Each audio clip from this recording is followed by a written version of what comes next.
¿Cómo les va? Muy buenos días. Exactamente la hora 11 en la República Argentina. Comenzamos este orden del día de la jornada de un viernes que sirve como síntesis para una semana que estuvo marcada por varios temas, pero esencialmente por dos que tienen que ver con lo que pasó y con lo que viene. Lo que pasó, el ingreso, tras una comunicación de Javier Milei en redes sociales, el ingreso en el Senado de lo que apunta a ser la reforma electoral del gobierno, con la eliminación de las PASO, con el tema de ficha limpia como otro instrumento clave. Habrá que ver qué es lo que sucede, hay que mirar con atención primero lo que pasa en el Senado y en segundo lugar lo que puede pasar acá en Diputados, donde las primeras voces de sectores aliados no fueron las más militantes a favor del proyecto, sino que dijeron que en el caso particular del PRO y de la UCR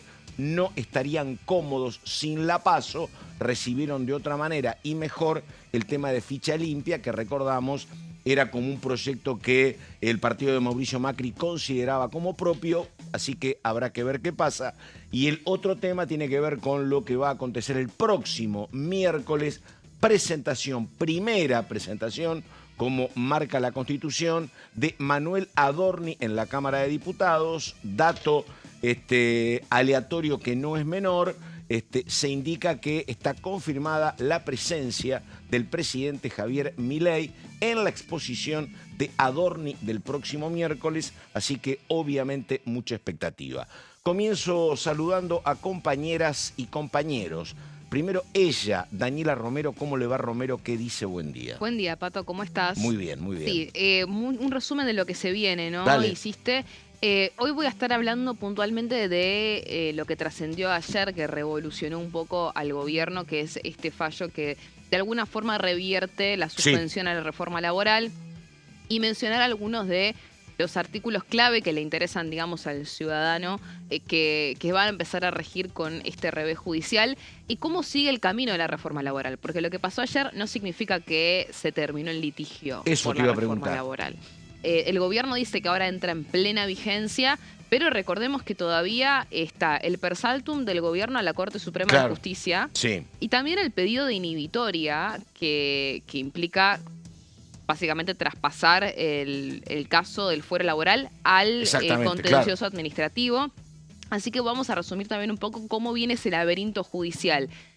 Cabe destacar que hoy en el boletín oficial el Ministerio de Justicia publicó que dos jueces, uno que es el vocal de la Cámara Nacional de Apelaciones del Trabajo, que es el que revirtió este fallo, esta cautelar, y le dio efecto suspensivo en vez de efecto devolutivo, y otro juez del Juzgado Federal de Primera Instancia de San Juan, de la provincia de San Juan, para que renueven, para que extiendan su caso Maíquez cargo. 2 y 3. Exactamente. Pero lo curioso fue que uno de ellos es el juez Víctor Arturo Pesino, que fue uno de los que estuvo a cargo de esta decisión de ayer, que obviamente fue un antes y un después para el gobierno, ¿no? Obviamente, obviamente. Así que bueno, estamos en un ratito con eso, con Daniela Romero.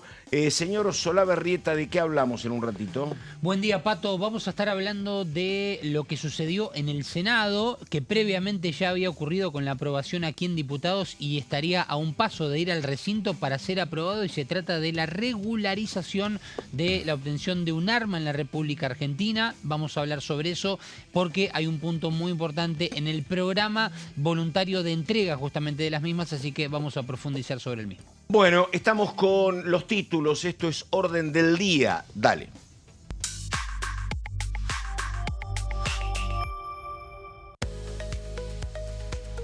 Lo que anticipaba Daniela, modernización laboral. La Cámara del Trabajo revocó el fallo que suspendía 82 artículos de la ley.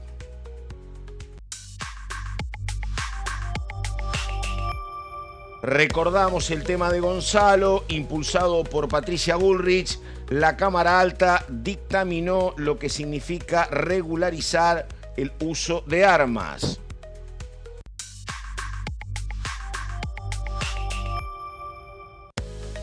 Y ya vamos con este tema. Martín Menem, titular de la Cámara de Diputados, recibió a una delegación del gobierno de la República Popular China.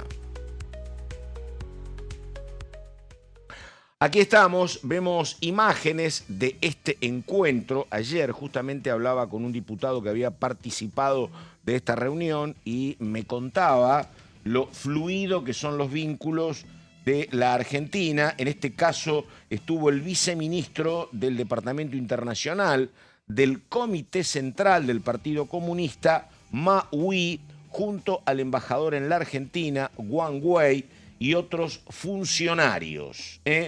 Durante el encuentro, Martín Menem dijo: tenemos un gran cariño y compromiso con China y valoramos profundamente este vínculo. Se da esto, repito, en un momento efectivamente muy particular, con la importación de autos chinos, entre 7.500 y 8.000, que ya empiezan a ser parte del paisaje en las calles de Buenos Aires, y de todo lo que tiene que ver con cualquier tipo de producto y de importación made in China. Así que en este marco, la reunión del presidente Martín Menem con las autoridades del gobierno chino.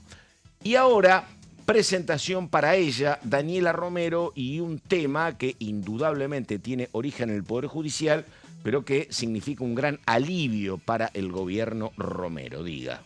Bueno, vamos a ver primero el tuit del presidente de la Cámara de Diputados, de Martín Menem. Sí. Ahí lo tenemos viendo, que responde a un comunicado que fue la primera en saltar con la celebración, que fue Sandra Petovelo, la ministra de Capital Humano, en donde hace saber esta noticia, que la Cámara Laboral revocó la decisión del juez Raúl Ojeda y declaró la vigencia de la reforma laboral impulsada por el gobierno nacional. La libertad avanza, dice Martín Menem. Como ves, el gobierno ya empieza a decir: entró en vigencia la reforma laboral. Ese es el mensaje claro que quiere dar, pero vamos a repasar bien qué significa este fallo de la Cámara de Apelaciones, porque básicamente lo que dictaminaron es que iba a darle efecto suspensivo a la cautelar. No es que se revoca literalmente la medida cautelar, pero le da un efecto suspensivo, que es exactamente lo que el gobierno había pedido. ¿Por qué? Porque todas las medidas... La cautelar congela, el efecto suspensivo descongela. A ver, exactamente. A lo que voy es esto. La medida cautelar que había otorgado el juez Raúl Ojeda tenía efectos devolutivos. Eso quiere decir que se frena, inmediatamente empieza a ejercer esa medida cautelar. En cambio, si tiene efectos suspensivos, que es lo que declararon desde la Cámara Nacional del Trabajo, la Cámara de Apelaciones, entonces la medida cautelar no empieza a regir hasta que se termina el proceso de apelación. Es decir, todavía tiene que continuar el litigio. Esto es clave para entender el alcance de este fallo y por qué la Cámara Nacional del Trabajo, por qué la Cámara de Apelaciones le da esta victoria al gobierno. Yo te diría, Pato, que principalmente porque así lo dice la ley de medidas cautelares contra el Estado Nacional. Tiene algunos requisitos que distinguen las medidas cautelares contra el Estado al resto de las medidas cautelares, que tiene que ver primero con la posibilidad de que el Estado Nacional pueda responder antes de que se llegue a algún tipo de conclusión. Es decir, el efecto de urgencia sigue estando, pero le da esa réplica al Estado. Y también el hecho de que todas las medidas cautelares contra el Estado Nacional tienen que tener efectos suspensivos. Es decir, hasta que termine el proceso de apelación no pueden la cautelar ya empezar a ejecutarse. Al juez Ojeda, al haberle dado efectos devolutivos, entonces no le dio la oportunidad al gobierno básicamente de poder defenderse antes de que empiece a suspender estos 83 artículos, y eso es lo que ahora se revierte. Esto lo explico puntualmente porque se le puso mucho... se puso mucho en tela de juicio al juez Ojeda de parte de distintas organizaciones y obviamente de parte del gobierno nacional, entre otras cosas por cómo se había llevado adelante el procedimiento, no solamente por su postura a favor o en contra del proyecto de modernización laboral, justamente por estas irregularidades que encontraron y además también por haber llevado adelante un oficio en contra tratando de deshabilitar a la Procuración Nacional del Tesoro porque dicen que no tenían matrícula. A ver, Romero, vamos a la próxima placa, Daniela, y vamos a las cuestiones que formaban parte de la ley, que estaban pendientes de la cautelar y que ahora se restituyen, ¿no? Exacto. Vamos a hablar de un par, obviamente son 83 artículos, sí, pero traje lo que me parece lo principal con respecto a cómo le afecta, digamos, a uno, ¿no? Por un lado tenemos, vamos a ir a la placa siguiente, el tema del banco de horas. Esto básicamente es una de las cosas más conocidas, digamos, de la reforma laboral, que tiene que ver con esto de que ya va a estar la opción de que no se tengan que cobrar horas extras, que no se tengan que hacer horas extras, sino que haya un mecanismo de compensación de horas para los trabajadores. Esto, reitero, igualmente abre la opción, no es que es obligatorio, ¿no? Eso por un lado. Por otro lado, el Fondo de Asistencia Laboral, el famoso FAL, que es este fondo que se compondría por ese porcentaje que se le cobra al empleador, ¿no? Esto sería lo que se dirige al ANSES, bueno, pasaría a ser parte de este fondo. ¿Para qué? Para que el empleador el día de mañana, si tiene que pagar una indemnización, pueda sustentar parte de esa indemnización con lo ahorrado o lo que está guardado, reservado en este fondo de asistencia laboral. En esto igual yo me quiero parar un segundo porque es importante entender que esto no empieza a entrar en vigencia ya mismo. Claro. ¿Por qué? No solamente porque, como te decía recién, el litigio continúa y ya vamos a ir a cómo queda ese laberinto, sino que también porque esto todavía falta una reglamentación del gobierno sobre cómo se va a llevar adelante el Fondo de Asistencia Laboral, porque esto obviamente tiene que definir qué tipos de fondos van a estar habilitados para poder justamente reservar este dinero. Y cómo se va a llevar adelante ese procedimiento, todavía falta la reglamentación. Lo que te dicen desde la Secretaría de Trabajo es que lo van a intentar llevar adelante lo antes posible y que obviamente al tener ahora el camino libre con el tema de la cautelar van a acelerarlo un poco más, pero todavía no hay una fecha para que digan, bueno, la reglamentación la podemos esperar para la semana que viene o para el mes que viene, ¿me entendés? A ver, estás estudiando abogacía, Romero, no sos abogada, pero te digo, porque te estoy escuchando con atención, parecería que vos estás planteando que hay que ser un poco más cautos que lo que está señalando el gobierno, que esto está, pero que hay que ir paso a paso. Es que depende qué. Claro. Depende qué. Porque, como te digo, hay cuestiones que requieren reglamentación, otras que no. Y las que requieren no están. Las que requieren reglamentación no entran en vigencia porque todavía falta hacer reglamentación, valga la redundancia. En cambio, hay otras cuestiones que tienen que ver más con el derecho individual de los trabajadores, que sí ya empieza. Todo lo que tiene que ver con la ley de contrato de trabajo, eso sí entra en vigencia, eso es lo que te dicen desde el gobierno. Pero bueno, a estar atentos cómo continúa esta situación. Obviamente igual no estoy desmereciendo para nada, que es una gran noticia para el gobierno nacional, obviamente, pero lo que voy es, hay que ver punto por punto cómo se empieza a regir, ¿no? Cómo empieza a regir esta normativa. Después, por otro lado, habíamos hablado del Fondo de Asistencia Laboral. El tema de las vacaciones. El tema de las vacaciones tiene que ver con esto que planteaba el proyecto de que se pueda flexibilizar en el momento en que vos te tomás vacaciones. Sigue igualmente una especie de cláusula para que cada 3 años te toque sí o sí tener vacaciones durante lo que es la franja del verano.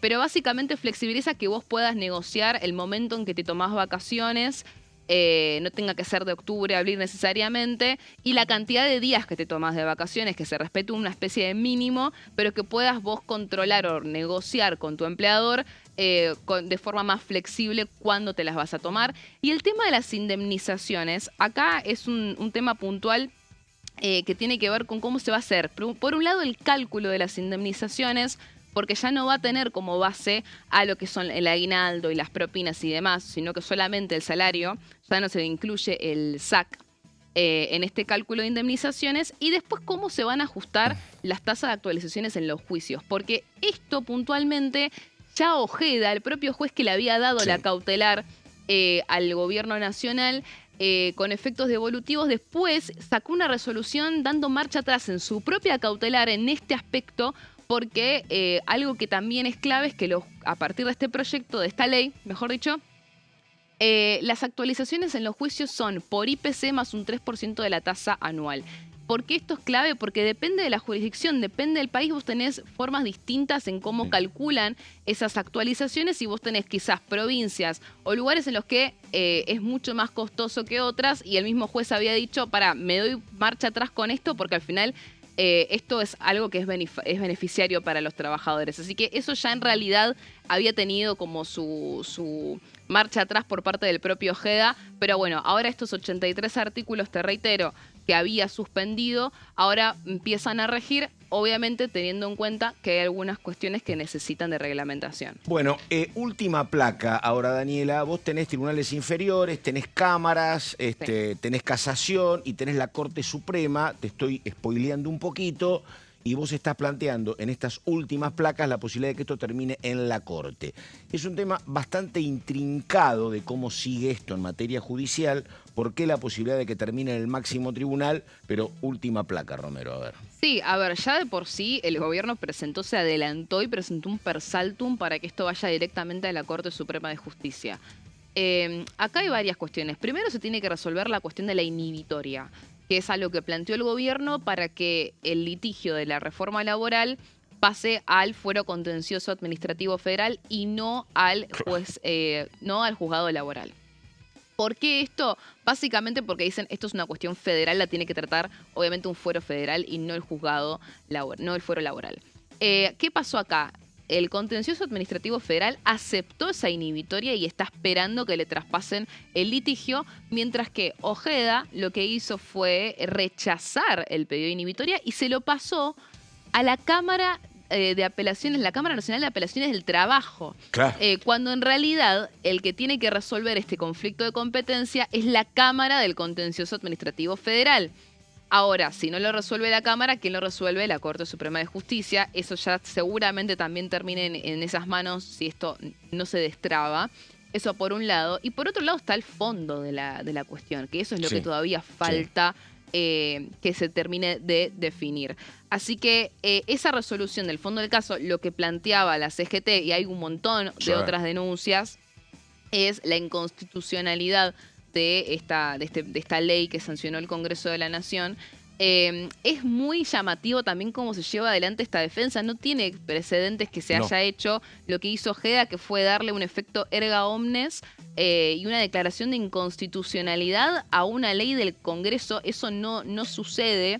Así que es inevitable, casi te diría, Pato, que termine en la Corte, bueno, todavía tiene que resolver con respecto del per saltum que le presentó el gobierno nacional hace unos días atrás. Así que atentos a cómo sigue este laberinto judicial de la reforma laboral. Por ahora la buena noticia de que se revirtió esa cautelar con efecto devolutivo y por ende empiezan a regir estos artículos. Es muy interesante, Romero, esto porque la verdad, por lo que vos estás planteando, lo que vamos a ver cómo se discute dentro de muy poco tiempo es no solo la reforma, que ya es ley y está pasando esto, sino la verdad, el futuro de la justicia laboral misma, ¿no? Porque si esto deriva en el contencioso administrativo, va a ser una cápita diminutio para la justicia laboral muy importante. Bueno, una justicia laboral que lo hemos contado acá, hasta la década del 40 y pico no existía. Después ha tenido un enorme peso histórico y ahora la verdad lo que está en duda, bueno, es la continuidad o no como tal de la justicia laboral. Por eso ¿no? Es llamativo, por lo menos, que el gobierno se ha sacado en el boletín oficial el pliego del juez Pesino de la Cámara Nacional del Trabajo para que se extienda su cargo por otros 5 años porque cumple 75, cuando en el medio estás tramitando el traspaso, firmaste el convenio de traspaso para que se disuelva el fuero laboral. Sí, por eso. O sea, es contradictorio un poco, por lo menos llamativo, diría. Así que hay que ver cómo continúa ese traspaso que también fue judicializado por la CGT, recordemos. Sí. Pero que no tuvo futuro.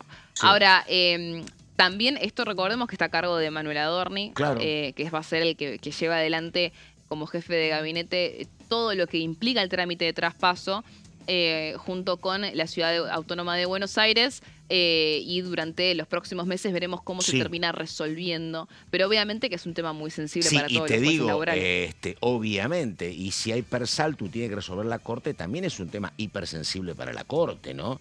Porque la Corte ya tuvo una postura muy fuerte con esa acordada en la que explicitó que el Superior Tribunal de Justicia de la Ciudad Autónoma de Buenos Aires es, Sí. es la Cámara de Apelaciones para Sí. todo lo que es derecho ordinario, ¿no? Para Sí. todo lo que es la justicia ordinaria.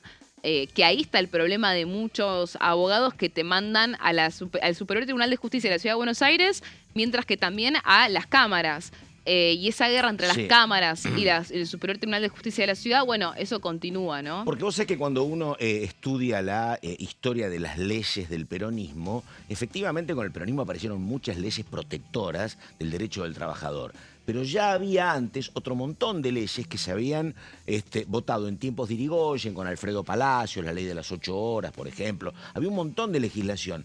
El cambio sustancial de por qué uno observa tanta modificación en lo que era la legislación es no tanto en la ley, sino en la aparición de la justicia laboral. Antes había muchos reclamos, como no había justicia laboral, todos esos reclamos eran desestimados. Cuando aparece la justicia laboral, esos reclamos son convalidados. Ese es el gran cambio. La ley por un lado y la existencia de la justicia laboral. Si esta justicia laboral hoy es una justicia laboral que tiende a desaparecer, es una modificación enorme en la historia legal de los últimos años. Habrá que ver cómo sigue, ¿sí? Sí, yo creo que esto claramente es algo que se anticipaba el gobierno, Sí. por eso lo incluyó como parte de la reforma laboral del convenio de traspaso que entró por la ventana unos días antes Sí. de la sesión, justamente por esto, porque se veían venir que el fuero laboral no iba a ser Claro. un fuero amigable con respecto a los litigios que podían llegar a aparecer por la sanción de esta ley. Pero a diferencia de otros fallos que ha tenido el fuero laboral con respecto, Sí. por ejemplo, del DNU 70, de la reforma laboral del DNU 70 y demás cuestiones, esta es una ley sancionada por Sí, el por el Congreso Congreso. de la Nación. Sí, sí, claro. Entonces, el margen que tenés ahí se Es acota menor, muchísimo. totalmente. Así todo, Ojeda fue a por todo. Lo que te dicen del gobierno es se quiere hacer el héroe. Mirá vos, y lo proponen para que siga como juez. No, a Ojeda no. Ah, Ojeda, no, no, no, no, no. A al Ojeda otro, no. Al al camarista, camarista. que sí dio marcha atrás con la decisión de Ojeda. Con Ojeda no, con el gobierno está. Claro. Es obviamente la furia que hay en algunos despachos es notoria con Ojeda. Pero bueno, por eso también festejan y hacen un gesto tan contundente con respecto de este fallo favorable, que es uno de los primeros dentro de las últimas semanas que ha Sí, tenido, han venido obviamente, una complicados. aluvión judicial importante el gobierno, ¿no? Con respecto a otros temas también. 11:23, estamos en orden del día, la pausa, ya seguimos.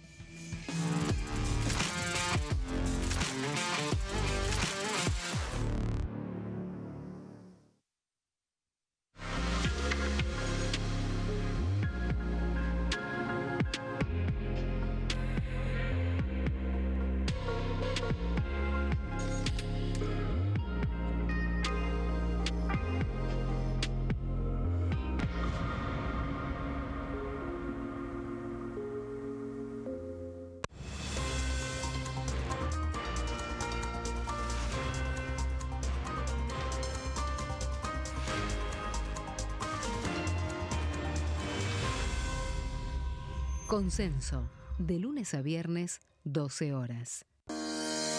Leyes en un minuto. Régimen penal juvenil. El 12 de febrero, la Cámara de Diputados aprobó el nuevo régimen penal juvenil con 149 votos a favor, 100 en contra y 0 abstenciones. A partir de esta ley, se baja de 16 a 14 años la edad en que las personas pueden ser juzgadas penalmente. Para delitos graves, como homicidios, robos violentos o secuestros, habrá prisión efectiva en espacios específicos, siempre separados de los adultos. En cuanto a las penas, tendrán un máximo de 15 años. Por otro lado, en el caso de los delitos menores, se van a aplicar otras medidas como la reparación del daño, servicios comunitarios, restricciones de circulación, monitoreo electrónico y programas educativos. Además, se crea el rol de supervisor, que estará a cargo del seguimiento, asistencia y control del imputado.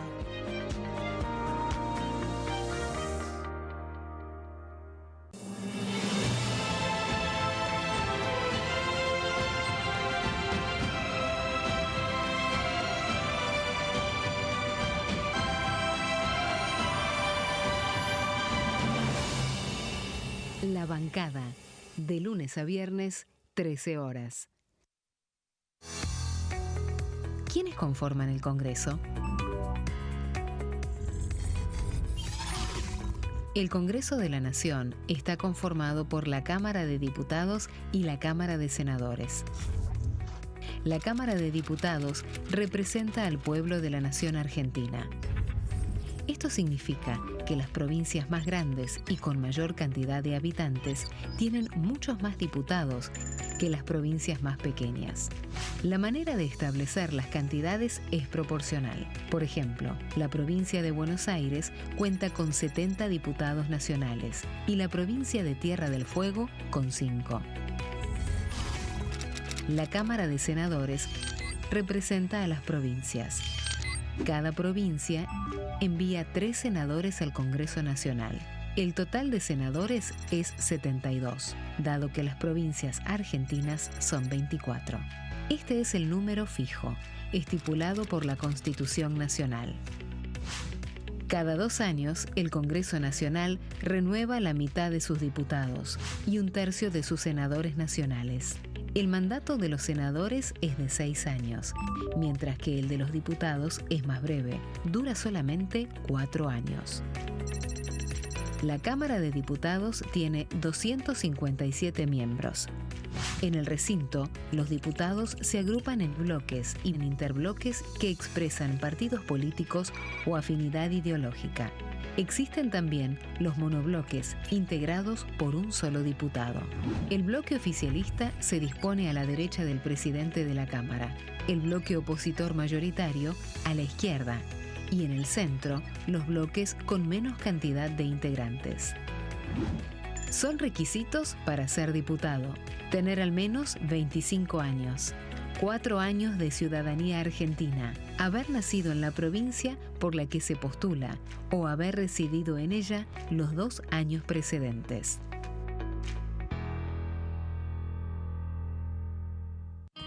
El sarampión es una enfermedad viral altamente contagiosa. Que no juegue con tu hijo. Puede poner en riesgo especialmente a menores de 5 años no vacunados. Ante la aparición de fiebre y manchas rojas en la piel, consulta de inmediato con un médico. La vacuna es la única forma de prevenirlo y es parte del calendario nacional de vacunación. Es segura, gratuita y está disponible en vacunatorios, centros de salud y hospitales públicos del país. Vos ya tenés esta vacuna, dásela a tus hijos.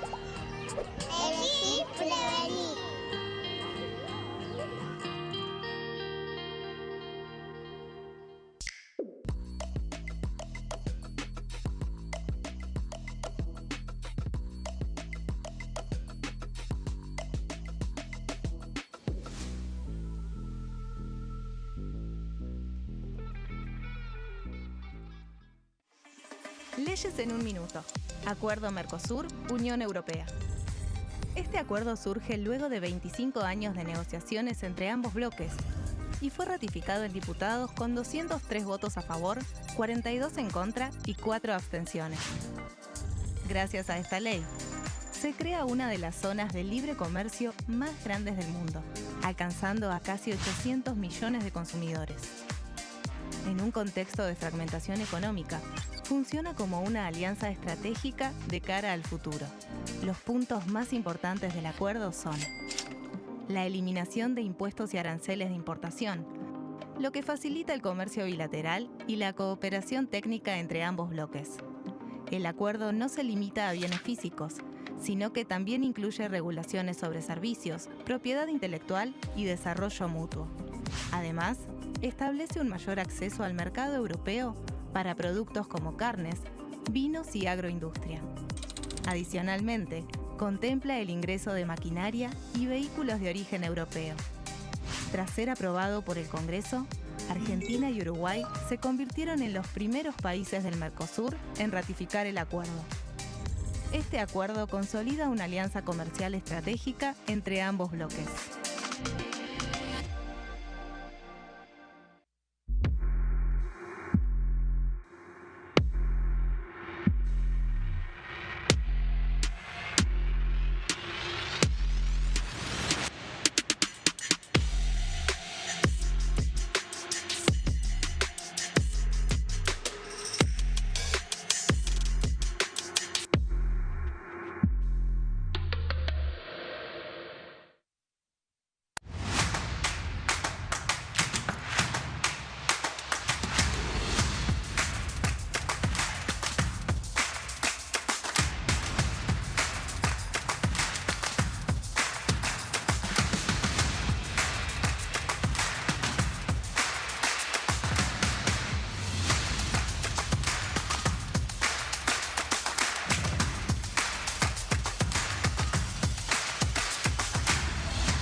Bueno, habrá que ver qué sucede. Dictamen en el Senado sobre el tema uso de armas en un momento muy particular de la sociedad argentina, donde, salvo algún caso excepcional y particular, estoy recordando la tragedia de Carmen de Patagones, la Argentina estaba como encapsulada respecto a lo que son atentados en colegios secundarios de los Estados Unidos, lamentablemente con mucha asiduidad. En la Argentina, que estábamos al margen, repito, se ha producido hace no mucho tiempo la tragedia de San Cristóbal, en el noroeste de la provincia de Santa Fe, y a partir de ahí también sucesiones de amenazas en decenas de colegios de la República Argentina. Pero bueno, habrá que ver qué elemento vinculante hay o no en esta cuestión, pero repito, dato de ayer, dictamen sobre uso de armas en la República Argentina, en la Cámara Alta. Acá habla del tema el diputado libertario Ravier, que dice lo siguiente, a ver. Tuvimos la primera reunión de la Comisión de Economía en este año 2026 y nos hemos propuesto armar un diagnóstico de cuál es la situación de empleo y desempleo en la Argentina. La situación, como sabemos, es dual. Por un lado, hay sectores que están experimentando una transformación, una reestructuración, un proceso de cambio, y por otro lado hay sectores dinámicos, como puede ser la energía, la minería, el agro, la agroindustria, los servicios profesionales, la parte inmobiliaria, el patentamiento de automóviles, de motos también. Hay varios sectores dinámicos. En la jornada de hoy hemos tenido prácticamente 20 invitados de Unión por la Patria que han mostrado quizás el sector más sensible de este cambio. Es una parte de la Argentina que está sufriendo esta situación de cambio. ¿Cuál es el cambio que estamos experimentando? Por un lado, el cambio tecnológico, que es un desafío en todo el mundo, pero también estamos experimentando un cambio de modelo. Hay un cambio de la Argentina cerrada, proteccionista que hemos tenido por décadas, a una economía abierta, donde nos estamos conectando con los Estados Unidos, con un acuerdo comercial, con la Unión Europea también a través del Mercosur, y esto está abriendo oportunidades de empleo. Se nos abren mercados para 700 millones de personas, por ejemplo, solamente con la Unión Europea. Hoy, las personas que han llegado nos han manifestado la situación más compleja.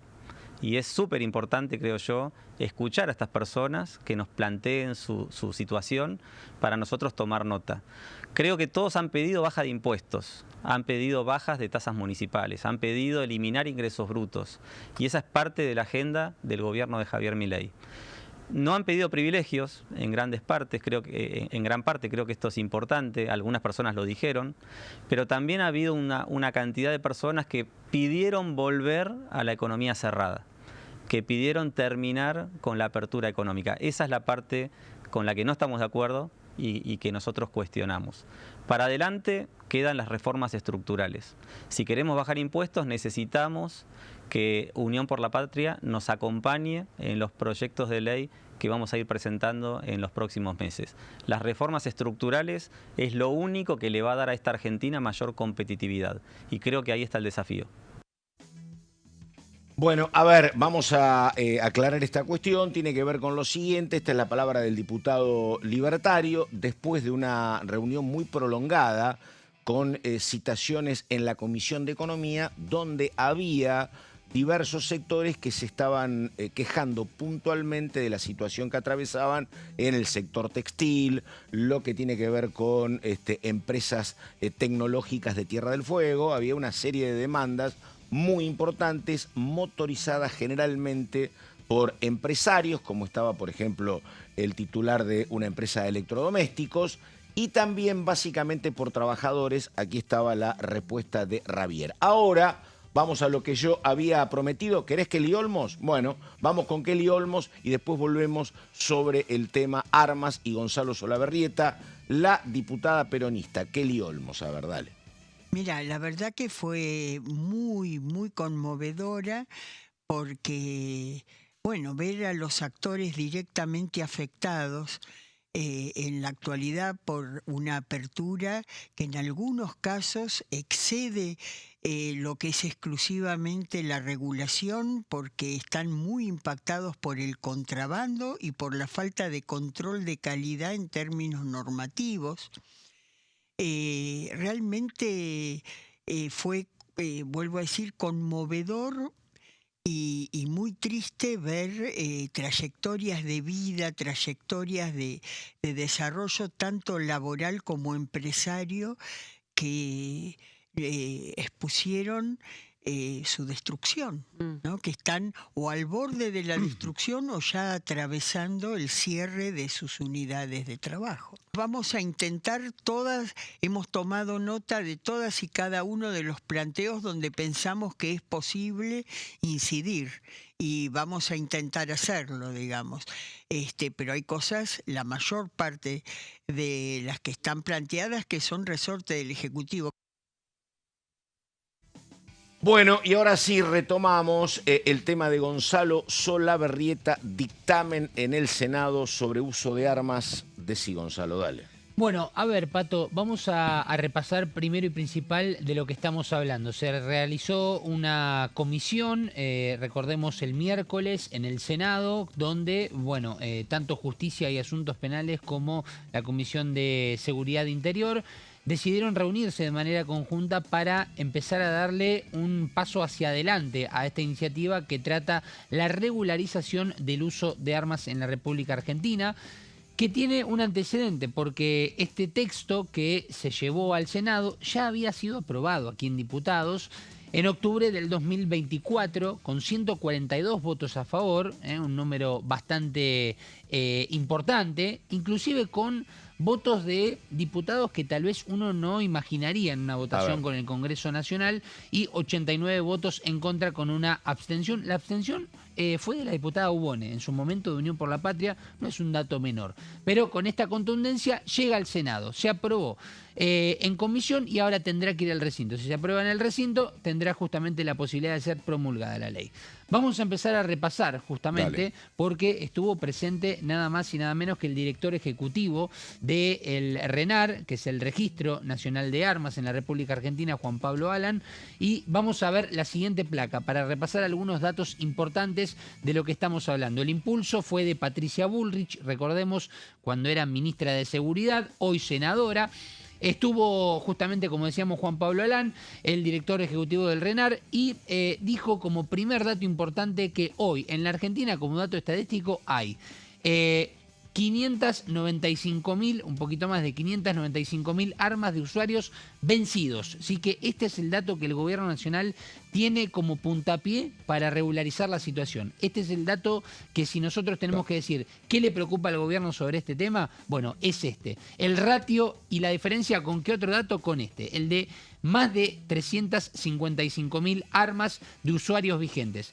¿Qué es lo que dice el Gobierno Nacional? Bueno, en este sentido hemos mejorado. Las estadísticas marcan que año tras año se fue mejorando en cuanto a la cantidad de usuarios vigentes, y uno dice, bueno, ¿para qué sirve esto? Para tener un control precisamente de cómo se obtuvieron esas armas, para qué se obtienen, quiénes la tienen, y para que haya un control claramente. En este sentido se creció, pero no en el aspecto del ratio, que es la relación y el vínculo entre una estadística y la otra, porque son casi 600.000 las personas que tienen un arma con sus carnet vencidos. Recordemos que hay un certificado único que tienen las personas que deciden tener un arma en su poder y que precisan de un apta físico, psicofísico, que necesitan tener un domicilio justamente que no precisamente tiene que ser el mismo del documento donde guardan ese arma, entre otras cuestiones, al igual que no tener antecedentes penales. Hay una serie de controles que se hacen justamente para la obtención.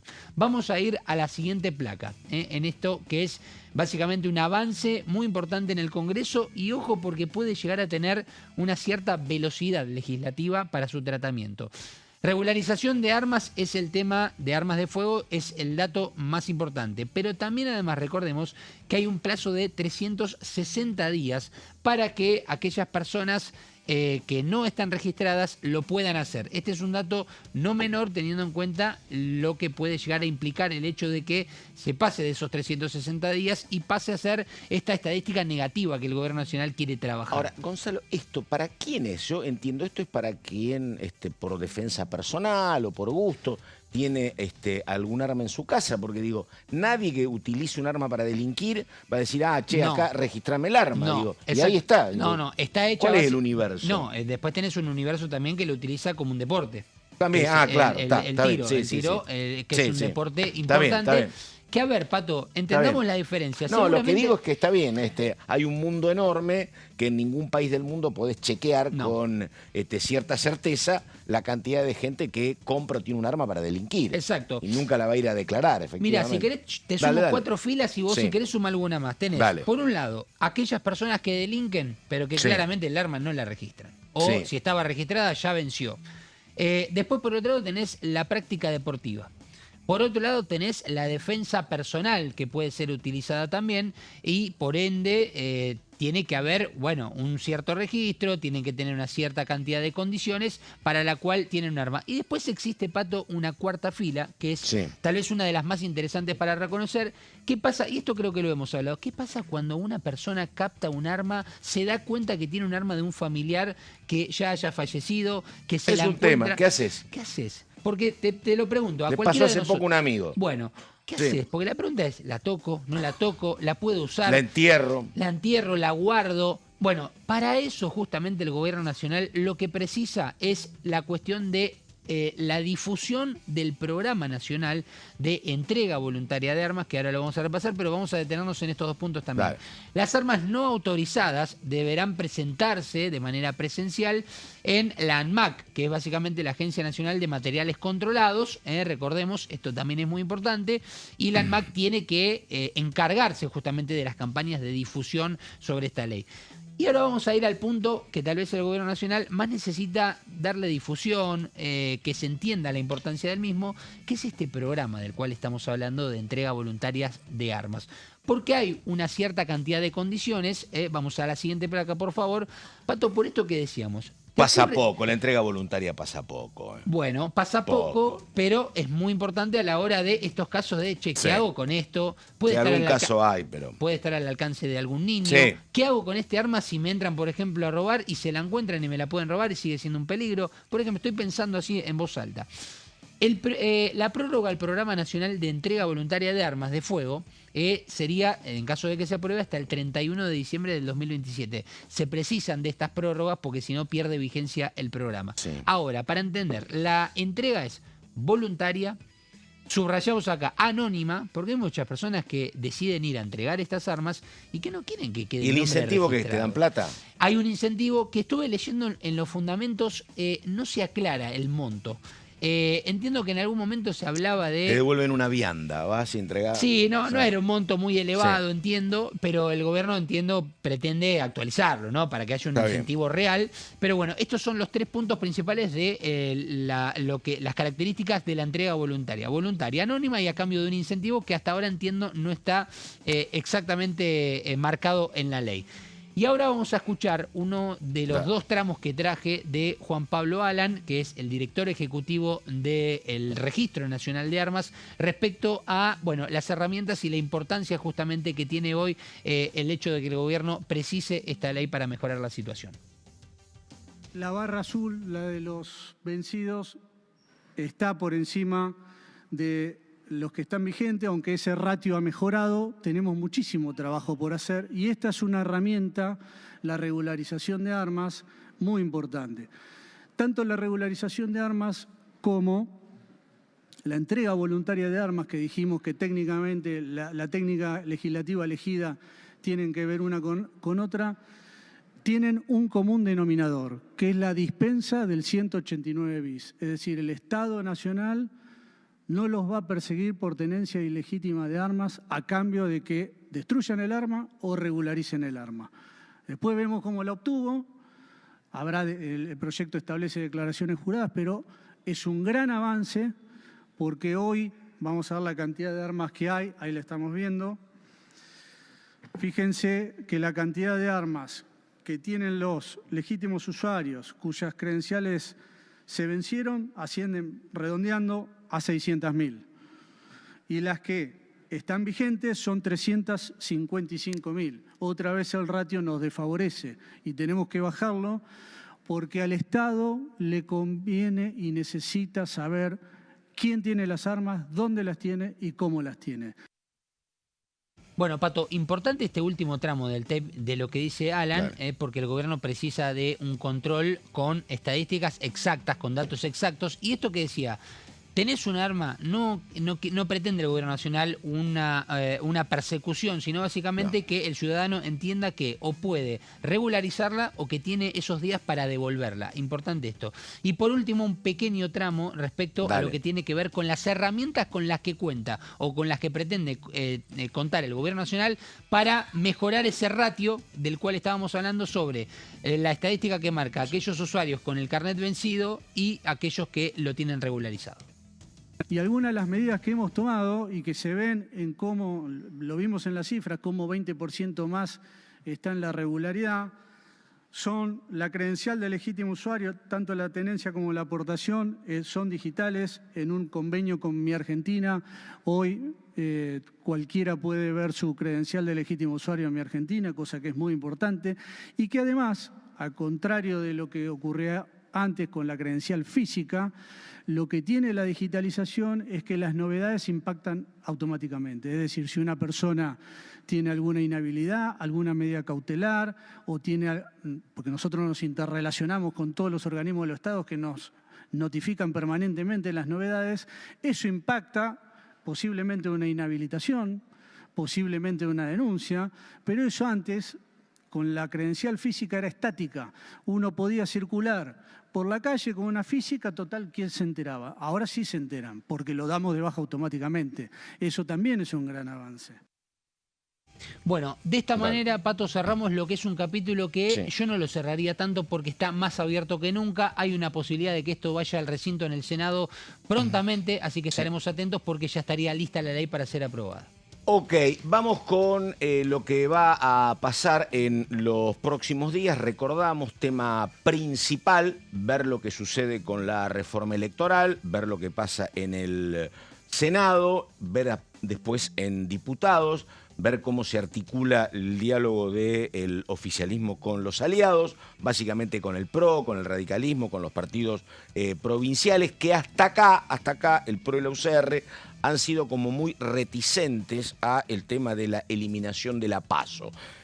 Pero junto con eso tenemos el 29 la presencia de Manuel Adorni y la agenda marca además el martes, recordamos, a las 10:30, Derechos Humanos y Garantías, a las 14, una comisión muy importante que es la Comisión de Transportes. Por todo lo que está pasando, recordamos que aumentó el gasoil, los empresarios dicen, mira, yo no puedo poner tantos coches en circulación, normalmente había acá en el conurbano 15.000, ahora hay algo así como 12.000, 13.000, eso significa que hay una frecuencia muy complicada para el usuario, antes esperabas 10 minutos, 20 minutos, ahora esperás 40, habrá que ver con el tema transportes, porque obviamente se han eliminado subsidios, estamos muy lejos de la montaña de plata que se requería en otro momento, pero el tema transportes es un tema muy sensible. Reunión de comisión el próximo martes a las 14. También a las 2 de la tarde, bicameral del control de fondos de seguridad social. A las 15, bicameral de la Defensoría del Pueblo. A las 16, Comisión Parlamentaria Mixta Revisora de Cuentas, y a las 17:30, bicameral del Defensor de los Derechos de Niñas, Niños y Adolescentes. Esta es la agenda, repito, para el martes. El miércoles Adorni, y habrá que ver si después de que pasa Adorni se comienza a ver la posibilidad de alguna sesión para la primera semana de mayo. No sé qué dato tiene Romero. ¿Alguna cuestión? O Jarasca, por ejemplo, algo por el estilo. Puntualmente recordemos que el gobierno, el oficialismo quería ir a una sesión en diputados esta semana, el 22. Sí, exactamente. Nunca se terminó convocando porque los propios diputados aliados, con aval inclusive del PRO, se pusieron todos de acuerdo, junto con la oposición, por supuesto, a no dar quórum. Exactamente. Para nada. Antes de Adorni. Antes de Adorni, exactamente. Sí. Que dicen, bueno, básicamente que venga y después vemos. Después vemos, efectivamente. A ver, que sea literalmente después del informe de gestión que se empiece a activar todo, no lo sabemos. No, o sea, por obviamente se supuesto. pusieron como fecha el informe Está de gestión. hojarasca, sí. Pero, no, lo que voy es, Sí. hay que ver cómo continúa la actitud y el comportamiento de los aliados, inclusive después del informe de gestión. Sí, claro. Por ahora está como todo trabado. Sí, sí, sí. El que sí Exactamente. continúa activo, bastante activo, es el Senado, aunque Sí. así todo, la semana que viene se pensaba ir a una sesión el mismo día del informe de gestión en el Senado. Todavía no hay una definición con respecto a eso. Durante los últimos días empezó el rumor fuerte de que no iba a haber ninguna sesión en el Senado la semana que viene tampoco.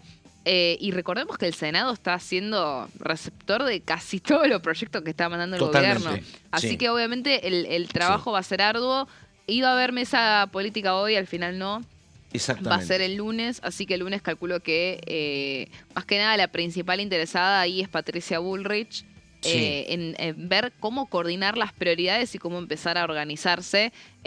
Por ahora, ni para la eliminación de las PASO, ni para discapacidad, ni para financiamiento universitario hay votos asegurados, pero sí toda la agenda de Sturzenegger es importante. Hay mucha presión también por parte de los laboratorios multinacionales para que se apruebe el PCT. Exactamente, Así aquello que quedó pendiente aquel lunes cuando apareció un viaje a Estados Unidos. Exacto, ¿Te acordás? así que bueno, la agenda de Sturzenegger yo creo que va a ser lo primero que puede llegar a caminar. Los proyectos más calientes, bueno, va a ser un poco más difícil. Daniela Romero, muchísimas gracias. El mejor fin de semana, señorita. Gracias. Descanse. Solabarrieta igual. Muchas gracias, Pato. Nosotros volvemos el lunes a las 11. Nada más. Gracias, buenos días. Enseguida la continuidad de DTV.